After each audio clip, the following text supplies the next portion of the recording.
Kita awali Kompas Sahur dengan informasi kawanan gajah Sumatera memasuki area mes karyawan di Kabupaten Siak Riau, saudara. Peristiwa ini terjadi setelah seekor anak gajah terperosok ke dalam tangki septik di area perumahan karyawan.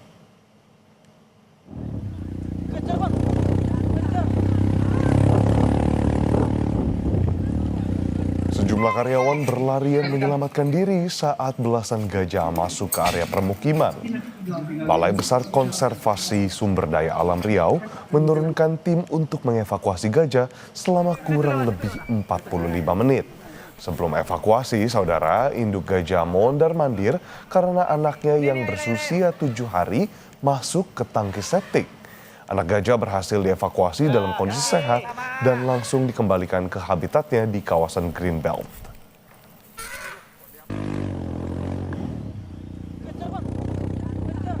Terjadi suara-suara yang berisik yang ternyata adalah kawanan gajah yang datang masuk ke dalam area pemukiman.